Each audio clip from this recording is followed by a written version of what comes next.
Hey, what's up, everybody? This is Gary with the Get Some podcast. And my guest this week is...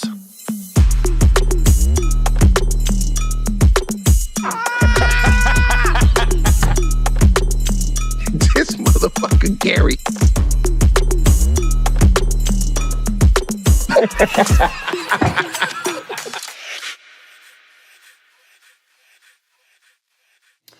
What up? What up, everybody? This is Gary with the Get Some podcast. As always, we're going to start off with my schedule. This weekend, Friday, February 7th, I'm at the Bergen Performing Arts Center in Englewood, New Jersey. And then Saturday, February 8th, I'm in Hackensack Meridian. Well, I'm in Red Bank, New Jersey at the Hackensack Meridian Health Theater. It's the Count Basie Center for the Arts. February 12th, Arlington, Texas at the Arlington Improv. February 13th, I now have two shows at the San Jose Improv. One at 7, one at 9:30, because the 7 o'clock was almost sold out, so we had it at 9:30. And then February 14th, I'm in Biloxi, Mississippi at the IP Casino. And the reason I'm there on 14th is because the 15th sold out. So we added a second show on the 14th. So if you're looking for something to do on Valentine's Day, want to take a little trip, get your girl out of town, come on down to Biloxi.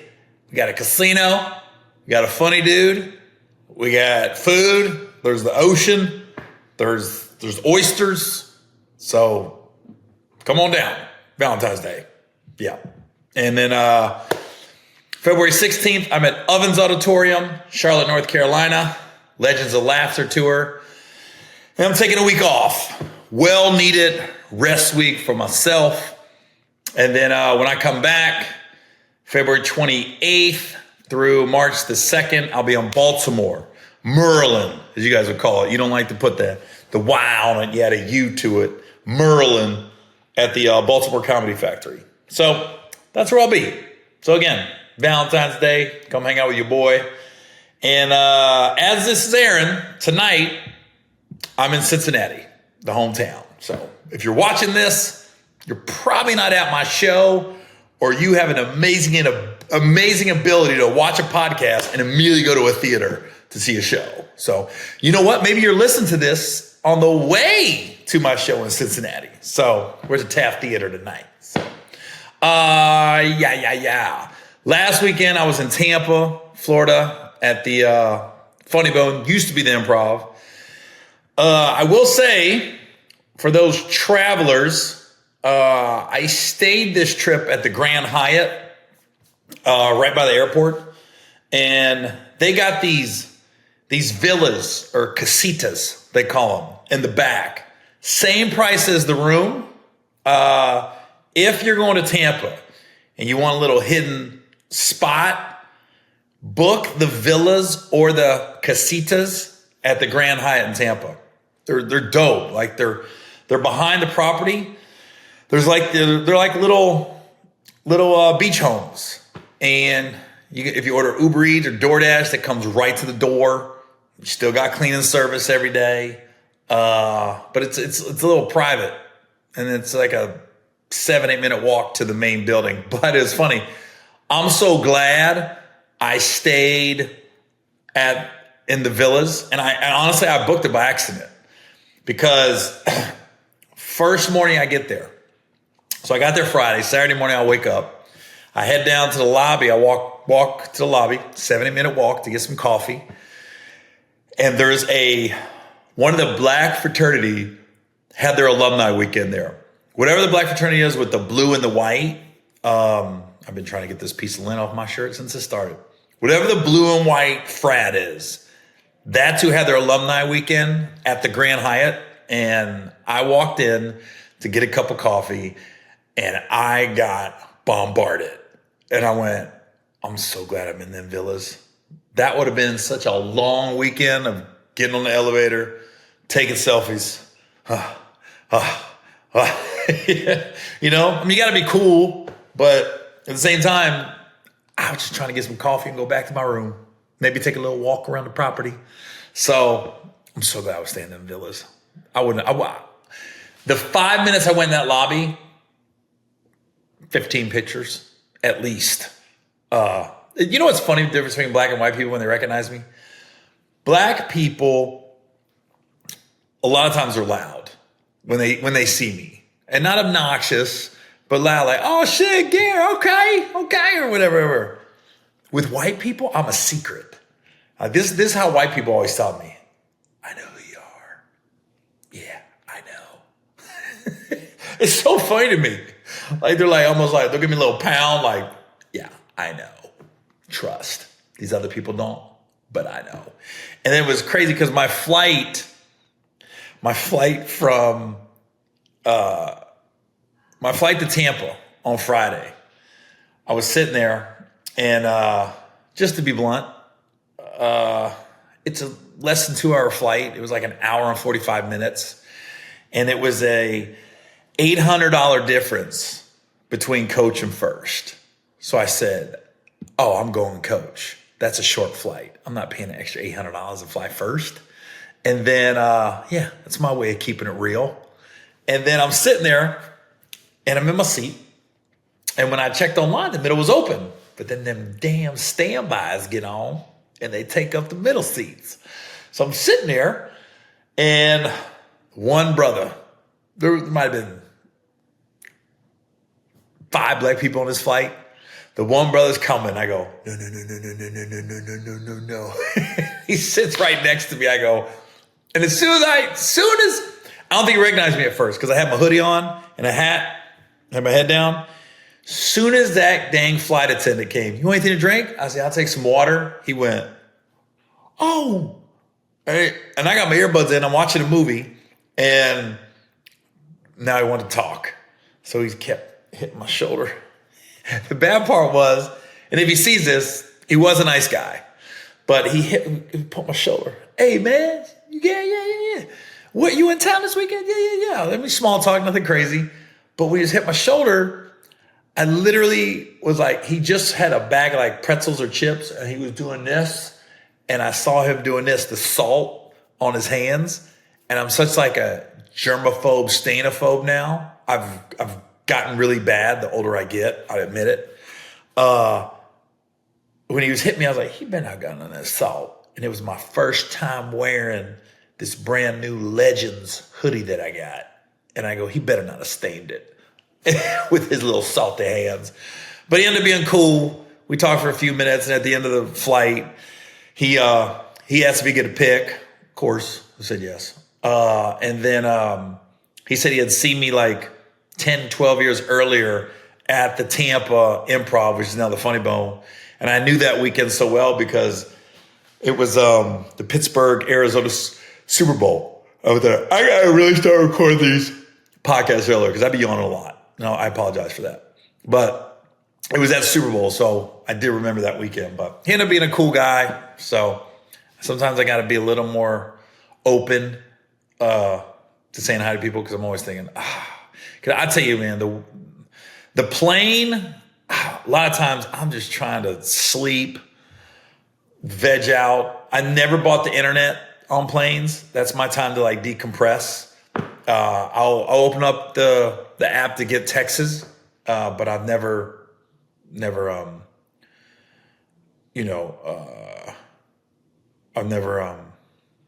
don't like to get the internet. That's my time to decompress. So, and then flying this week was a little on edge. I ain't gonna lie. After the plane crash last week, I was, you say like a little extra prayer when you get on the plane. And so far, we still really don't know what happened. And then the flight in Philly lands, exploded. I'm like, man, it's a weird time. A weird time for flying. And what worries you is they say bad things happen in threes. Wasn't that a saying at one point? So I hope this is it. I hope no more wrecks for a long time. Here I go again. Okay, obviously, I'm going to get to the Luka-Laker trade in a second. But a couple things I wanted to address beforehand. Obviously, I'm going to get on the Super Bowl in a minute. It's going to be a sports heavy one today. But the Grammys was last week. Shouts out to Beyonce, best country album. But I literally saw one of the most disrespectful things I've seen on the red carpet. these two ladies were interviewing Babyface. Legend. Come on, whip appeal? Stop. And in the middle of interviewing them, the girl starts calling out to another artist, a younger artist, and totally diss Babyface, disrespected him. We're just like, and then like she was like, oh, and she yelled the girl's name out, and the Babyface was like, look, he goes, oh, like this is what we doing? And the girl goes, oh yeah, I'm so sorry. And then Babyface gave his mic back, and she was like, and then she really wanted to get the interview with this other girl, and I was like, and then she wrote an apology. It wasn't my intention. It was completely your intention. Like, you have to know who your legends are. You have to know who you're interviewing. And just because you have a personal agenda or you have a favorite artist, you cannot disrespect people, especially Babyface. And Babyface is so classy. He handled it right, but it bothered me. Like, it pissed me off. And I got no stake in the game here. But I was just like, and of course, she came in with an apology. But in the moment, I'm like, I almost was like, bitch. I was just like, don't get on the red carpet and diss the veterans or the legends who has a ton of Grammys, who's probably written for more artists than you know about. So yeah, that girl, those two girls, I was like, they should not be on the red carpet ever again. I like it when people like read people. Remember when Michael B. Jordan, the girl was like talking about it, goes, yeah, I remember you in junior high. You used to dog me. You used to put me down. She goes, no, I didn't. He's like, yeah, it was you. He named off everything. He was like, yeah, we were in Mrs. Smith's class, second period of math. I was at my locker and I said hi and you made fun of me. Like Michael B. Jordan. Clearly Michael B. Jordan can hold a grudge because he dogged that interviewer out. Just get online, get on YouTube, look up Michael B. Jordan disrespected by interviewer or whatever. But it's funny how the girl, even then, she was like backtracking. Nah, I didn't do that. Yeah, you did. Same with these other two girls that was interviewing Babyface. Don't get another line of work. Just stop. Because you can't put your personal agenda. I've had a few awkward red carpet moments that I feel like I can share. That kind of makes sense. Okay, there's a couple ones. They're both funny looking back on it. One, we were doing the Think Like a Man 2 premiere at the Man's Chinese Theater in LA.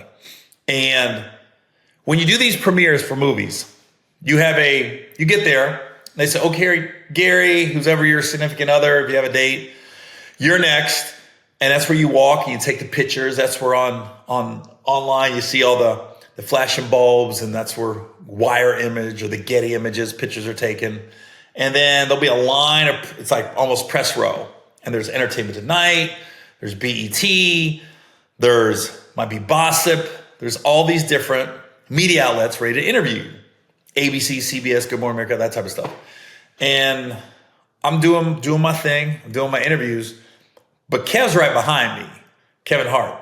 So I'm just like, sometimes if you're talking long, they'll have a person behind you go around you and get ahead of you. And they might come back, they might not, but it just happens in this business. So when you're in front of Kevin on a big movie like Think Like a Man 2, it was so freaking apparent.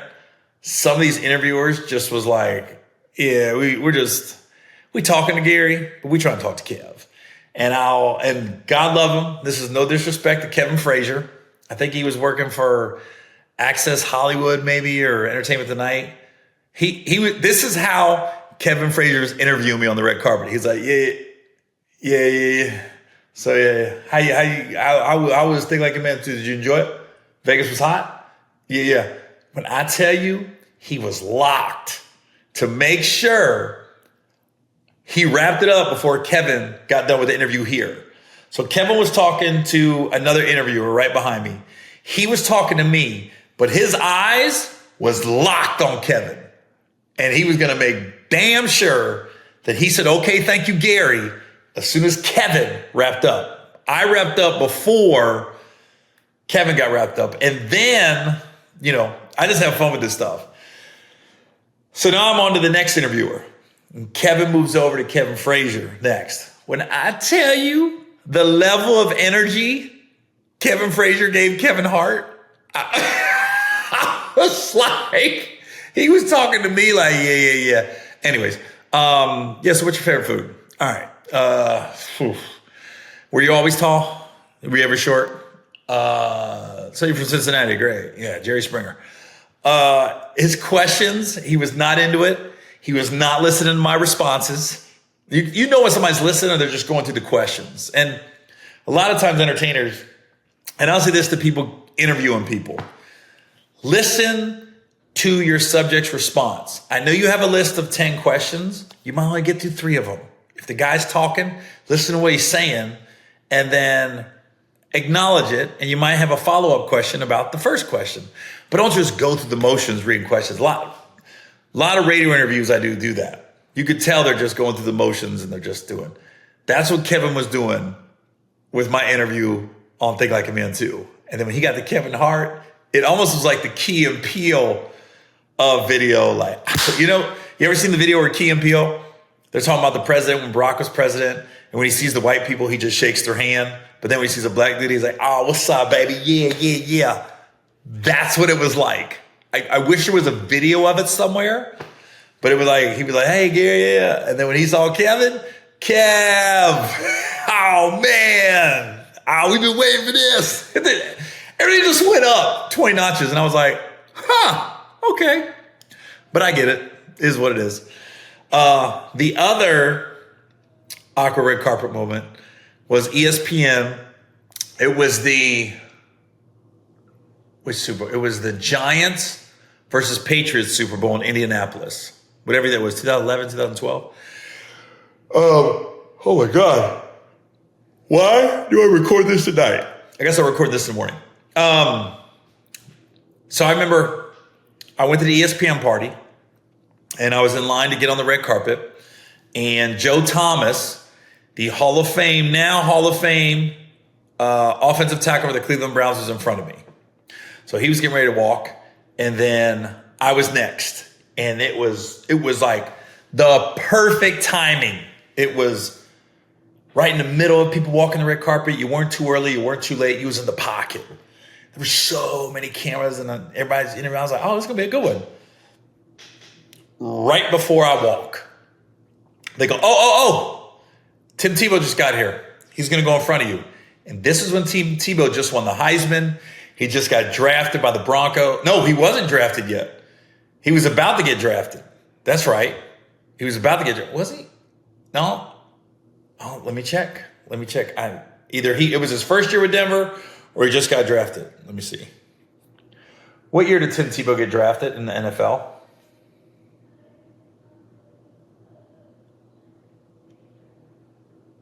That's not what I asked. Tim Tebow, NFL draft. Okay. Tim Tebow was selected in the first round of the 2010 draft. So this was after his first year. I believe so. Yeah. So he had 1 year in the league, but you remember he beat the Steelers with that touchdown pass. And they lost to the Patriots in the playoffs. So, when I tell you, when Tim Tebow came through, the entire press row, all the people taking pictures just went with him. I mean, I've never seen anything like it. All the cameras went with that dude the whole way. So then they go, all right, Gary, you're up. It was like one person screwing a bulb in, and it was like, I don't know, Indiana University student paper took a picture of me. But it just went. Up next, we got Gary Owen. It was one shot. I was like, oh, I'm not even here. So, but I get it. Tim Tebow was the guy right then. I mean, he was hot. So, hot. Like, his career was on fire. So, yeah, that was it. So, with Super Bowl week, Everybody wants your predictions. I'll just put it like this. I just won't bet against Pat Mahomes anymore. As much as I love Joe Burrow, as much as I want him to be the best quarterback in the NFL, and he's my favorite, I mean, to me, he's second best in the NFL right now. He would have to win at least 2 Super Bowls to be considered comparable to Patrick Mahomes. So, and I love my Joe Burrow. He's my favorite, and I think he's going to do it. Call me the ultimate optimist. But right now, Patrick Mahomes is the best quarterback in the NFL. And if he wins 3 in a row, Tom Brady has legit competition as being the GOAT. I still would give it to Tom Brady because he beat Patrick Mahomes 2 times on 2 different teams. When everything was at stake, he beat him in the AFC playoffs to go to the Super Bowl, and he beat him in the Super Bowl. So I don't know how Patrick Mahomes can overtake Tom Brady when they played head-to-head. This isn't a Michael Jordan, LeBron debate, which we're going to get into that in a minute. But you just got to give Tom, if you want to talk about GOAT, whether Patrick Mahomes wins this game or not, granted he did win 3 in a row. He does have 4 rings, but Brady's got more rings. And Brady beat him head-to-head on 2 different occasions. So, and you can't say it's before Mahomes' time. Like, it was his 3rd, 4th years. I mean, he beat him his 2nd year in the league, 1st year starting. And then he beat him his 4th year in the league, 3rd year starting. So he beat him in his prime. You can't say he didn't beat him in his prime. So it's going to be tough to overtake Brady. I don't think he's going to win 4 in a row because Joe Burrow going to win it next year. So that's what I'm talking about. But there's so many good storylines in the Super Bowl. Like, I want Saquon Barkley to win a ring, but I also want DeAndre Hopkins to win a ring. Travis Kelce, Cincinnati, UC guy. So I just wouldn't bet against Mahomes at all. And there's so many good funny videos out there right now. I don't know if you saw Kevin's video of he bought 2 birds, which I don't think he did. He named one Jalen Hurts, the other one Saquon Barkley. He's trying to make a drink with his Gran Coriamo. We'll post it on here if we can get clearance. If you're watching it right now, we got clearance. I think it was just an Instagram post, so we should be good. But I don't know. Kevin might have rights to everything. So if we're not going to get blocked, we'll post the video. If you're watching this right now and we didn't post the video, well, Kevin's people blocked it. All right? What up, world? You already know what it is. It's almost time for the big game, man. So, of course, I got big things that I'm doing. As you guys know, last time we were in the big game, I went and purchased the Eagle. I spent $1.5 million on a rare Eagle. He's been my pet ever since. Living the life. Jalen, you've been doing well. You calm down back there.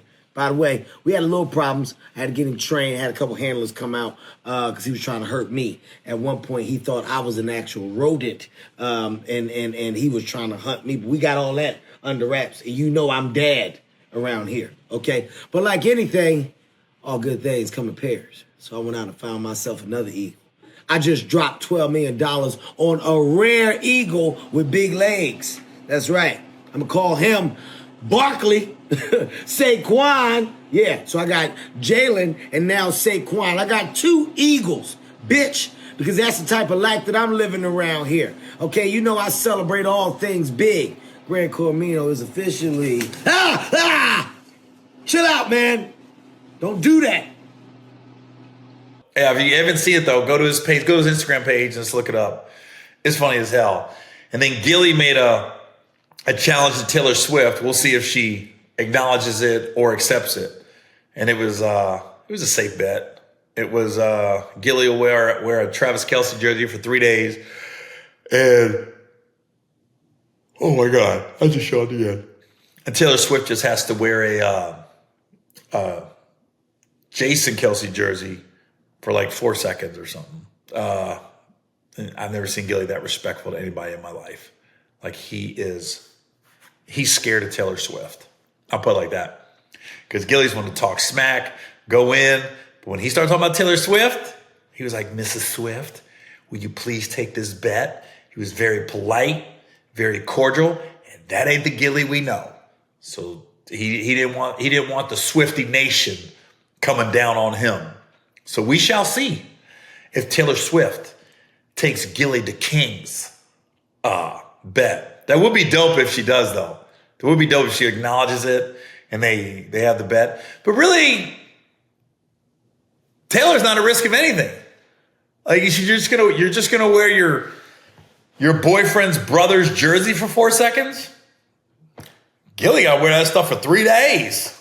I hope you wash. I remember when the Bengals played the Rams, I bet Cedric.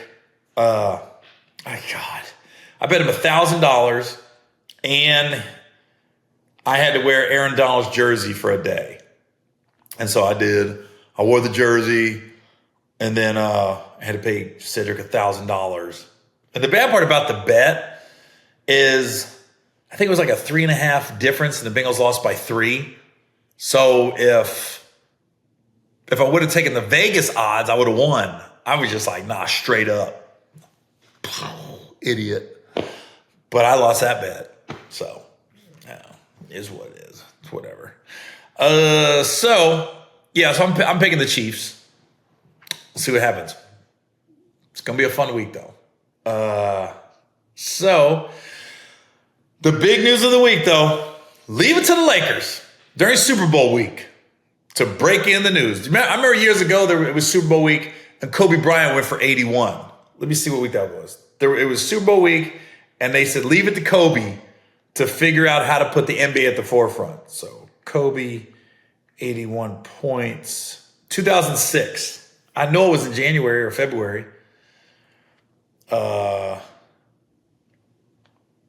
When was Kobe's 81-point performance? It was January 22nd, 2006. So literally Super Bowl week, playoffs, Kobe goes for 81. It's all over the news. It's everywhere. Same thing. Leave it to the Lakers. Super Bowl week, it's football.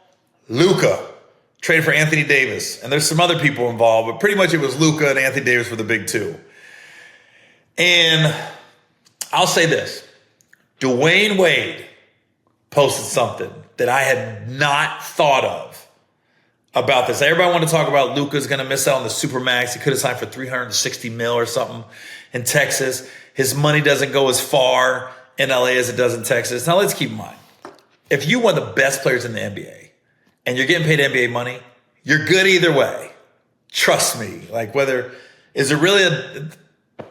your lifestyle change if you make $360 million or $260 million? I don't think it does.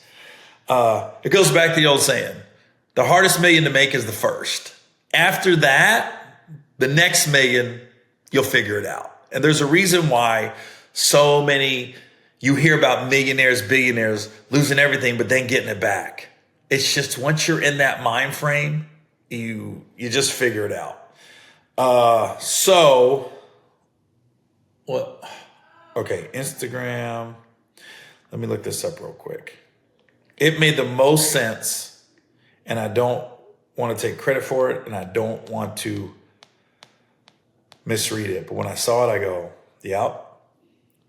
Because I thought I just didn't say it. Let's be honest, the NBA was boring this year. Nobody was excited. I'm watching ESPN. I'm not like excited to, where you at? Oh, man. Is it on his Instagram? Okay, hold on. Dwayne. Okay, let me see if I can look it up. Dwayne Wade, Luka. Okay, I know his career stats. I don't need that. I'll Google it. No, but Dwayne said this is basically the way the NBA has figured out to get everybody excited again about the NBA. Google. Where did I see it at? I know I saw it. Hold on.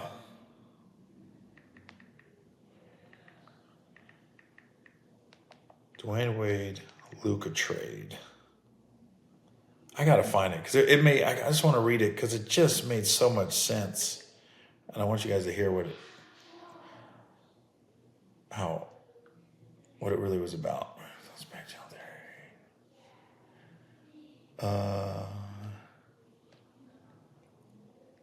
Here we go.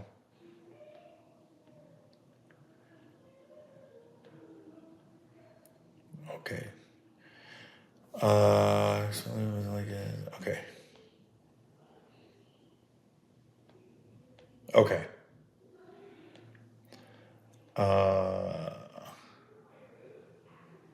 Okay. Yeah, here, this is it. So Dwayne Wade went on. Dwayne Wade thinks the NBA helped the Los Angeles Lakers. D. Wade spoke on his podcast about the latest trade. He believes that the upper echelon of the NBA and investors had a lot to do with this deal. I wasn't going to say it, but I was thinking it. Wade explained how Luka-Doncic, I'll just spell his name, D-O-N-C-I-C, moving to the Lakers massively benefits the NBA. The financial ramifications that come from this deal is astronomical. I was thinking the same thing. He believes this was about ownership taking back control of what has recently become a players' league. Dwayne Wade said, first of all, I said to myself, before all the reports came out, I said no players were involved in this decision. This is a billionaire's decision. This was at the top. The last 12 to 15 years, the players have decided what we want to do. This was the owners, the governors, the billionaires decided what they want to do. Wade's theory that this was the NBA taking control of the deal is certainly interesting. No one can deny that the Lakers landing Doncic is a massive boost to the NBA's popularity. He added, this is amazing from the standpoint of the business of the game. Luka was number 6 in jersey sales in Dallas. Luka now shoots the number 1 in jersey sales with the Lakers. The biggest team in the league, having the best player is always a major help. And pairing him with LeBron James, arguably the greatest of all time, is just icing on the cake. Hey, this podcast is brought to you by DraftKings. Now listen, it's Super Bowl week, baby. It's Super Bowl week. New Orleans, Kansas City versus Philly. There's so many bets to go around. Who's going to score the first touchdown? Who's going to fumble first? Who's going to throw the first pick? Who's going to win? How about that?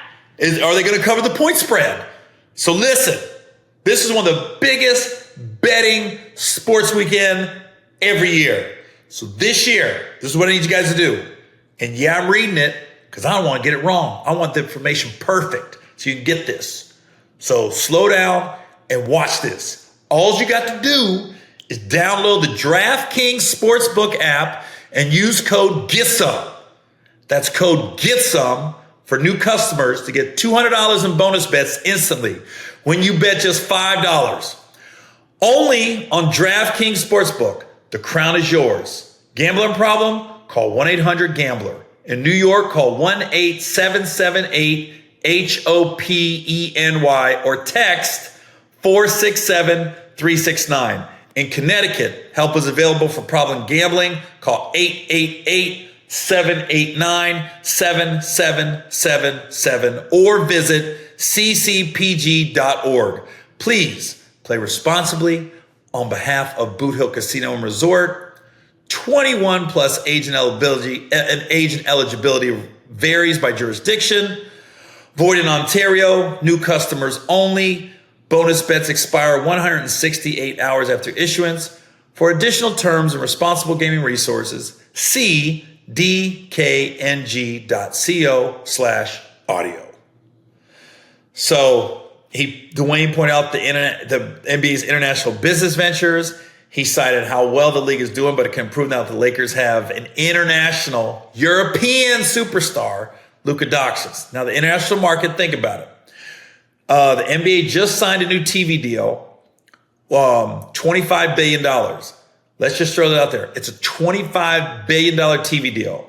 Now you got the top international player in LA for the Lakers. This doesn't work if he's with the Clippers. It only works if he's with the Lakers. So the viewership, the ticket sales, everybody, Europe, Spain, they're all coming into LA. So he's looking at the business.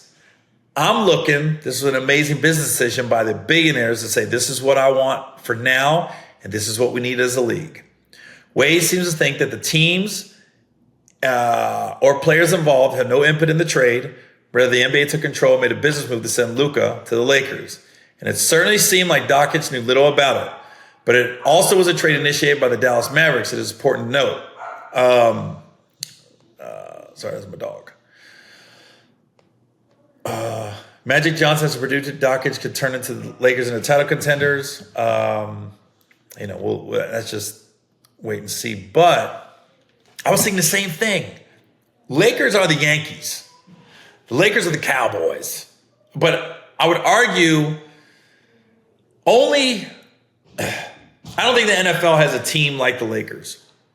The Major League Baseball is the Yankees. They're the cornerstone. They always got the money. They're always going to pay top dollar for their players. In the NBA, it's the Lakers. It's not the Knicks. It's not the Celtics. It's the Lakers. That is the carrot. That is the organization everybody watches. You know, when the Lakers are doing well, ratings go up. Jersey sales go up. I mean, it goes from 6 to 1. And you just got to think, either you love the Lakers or you hate the Lakers. Nobody ever says the Lakers are all right. It's just they die hard, I want them to win, or I can't stand, I want to lose. I've been on both sides of it. I'm a players guy. I hated the Lakers when they had just Kobe and Shaq. My favorite player, my favorite team back in the day was Utah Jazz when they had Malone and Stockton. When Karl Malone went to the Lakers, I love the Lakers that year. That was one of my favorite years to watch basketball because it just made it better he was on Lakers. Even though they didn't win, they lost to the Pistons. But I like LeBron. I kind of go where LeBron goes. I'm a LeBron fan. So ever since he got to LA, I've been rooting for the Lakers. But I love Luka too. So now this is like, I mean, I don't think they're done. I think they're going to add other pieces. And the Lakers just, this is the biggest deal since Shaq, I think. Since Shaq went to the Lakers, that was 30 years ago almost? That's crazy. It's almost 30 years ago. This is the biggest deal. Yeah, I don't think there's anyone bigger. And the fact that nobody knew about it. And I don't believe in he was out of shape. We traded him because he didn't want to play defense. I'm like, you had a cash cow there. And I think you just tried to justify your own reasoning. I just think it ran its course. And who's ever in the front office, and I don't know if Jason Kidd had anything to do with it, or Mark Cuban said he didn't know. I just think the relationship ran its course, which does happen. I've said this before. There's certain times you get in relationships with people, and when you're in the NBA, you're around these people all day, whether it's the front office or anything, and you don't click for whatever reason. And that seems to be the case here. God, if Luka comes, can you imagine if the Mavericks meet the Lakers in the playoffs this year? The ratings are through the roof. Because no disrespect to Oklahoma City or Orlando or any of these young teams that are balling out this year. You still watch the Lakers. LeBron's still playing out of his mind. It's just, and it was this season, it was kind of boring. I ain't gonna lie. Nobody was excited about the NBA this year. It was just like, you're watching it, but you're just kind of like, they're not the lead story on SportsCenter. It's always football. It's rare you see a lead story with the NBA. So this completely took over sports. So I think it was a good move for the league. And I do think Dwayne's right. I think ownership was like, nah, we run this. I don't think this was just Dallas and the Lakers. I think there was other people involved that knew about it, but everybody kept their mouth shut. And I bet you deep down they was like, all right, we're going to show them who's running things from here on out. And if Luka can't get in shape being around LeBron, I don't know what to tell you. It's so weird. I just don't think I've ever seen. He went to the Shaq is different, but I mean, Shaq wasn't a trade like this, I don't think. But, Shaq had Orlando in the finals. They lost to the Bulls in the Eastern Conference Finals the year before, so it was just like I don't think I've ever seen clearly the guy, the superstar, lead his team to the NBA Finals and then get traded halfway through the season next season. A lot of things happen in the offseason. Middle of the season, never seen nothing like it. But it got me all excited.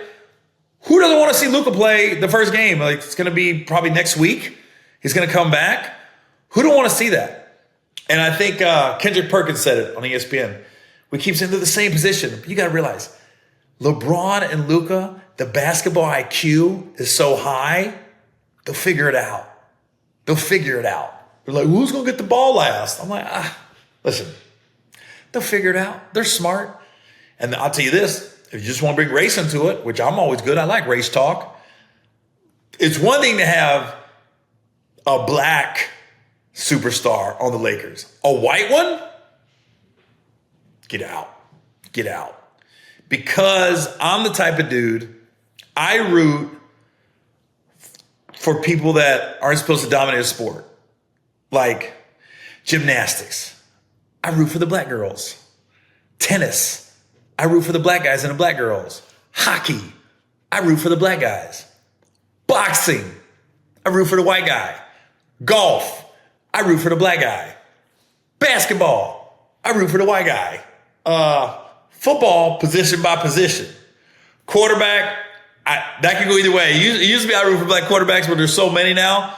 And black quarterbacks have broken our heart in Cincinnati. Lamar Jackson, Patrick Mahomes. I'm over that. So all you great black quarterbacks, you broke me as far as just rooting for black quarterbacks. Because you kept beating the Bengals and you beat my guy, Joe Burrow. So that's done, by the way. But a white running back? Christian McCaffrey? Get out of here. White wide receivers, black kickers, black punters, rooting for them. I'm just a guy that roots against the norms. And, there's always a Latino or an Asian that pops in there every now and then. But if we just go the white and black of it, I just always go against the norm. The stereotypes, so to speak. Sprinters. Oh, if there's a white sprinter, I'm rooting for them. Swimmers, black swimmer, always rooting for a black swimmer. So that's just me. But the Lakers haven't had a freaking all-star. I'm not talking about just good, like, oh, he made the all-star team. I mean, I don't know what you consider Paul Gasol. He's Spanish, I think, right? But I'm talking about the guy. Could be the face of the league. Got Jerry West. That's the last one, the logo. That's the last one. This is the first white guy on the Lakers since Jerry West to be the guy. And people's like, is LeBron going to fall back? He will. LeBron, listen. Nobody's going to remember when LeBron's done playing if he fell back his last year or two to let Luka take over. What they will remember if he gets another ring. If they remember if he gets another 2 rings. I don't know if he's going to stay that long, but if he can get one more ring, it's not like if the Lakers don't ring, it's not like LeBron ain't going to go for 20. He just might not be the leading scorer. He might not take the last shot. He might not be the finals MVP. But trust and believe they're going to remember he got a 5th title with the Lakers and not a strike lockout season. So it would make his case as the GOAT stronger. The only thing that can make LeBron's case as the GOAT stronger is to win a ring. That's it. The stats are done. You can't keep going back to the stats. The only thing that can help him make his case stronger is to win another ring or 2, And like with Luka on your team, if he falls back, reduces his minutes a little bit, and doesn't have to carry him so much, it could extend his career another year. So we'll see what happens. But I'm excited. I ain't been about the excitement of NBA in years. Yes, I'm rooting for the Lakers, if you ask. Be unreal if the Lakers played the Knicks in the NBA Finals. Talk about taking it back. That would be a Jackson Hayes, Deuce McBride Finals. 2 guys that went to high school together in Cincinnati, Ohio, Moeller High School. Yeah, always bring it back to Cincinnati. That'd be exciting too. Guys didn't know that, did you? Did you know Jackson Hayes for the Lakers played high school basketball with Deuce McBride for the Knicks? Bet you didn't know that. You know it now. You know it now because of Gary. You're welcome. All right. Well, listen, I'm excited about the NBA season.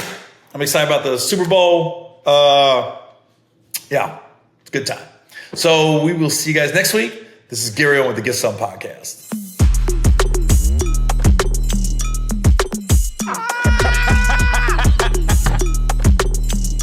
This motherfucker Gary.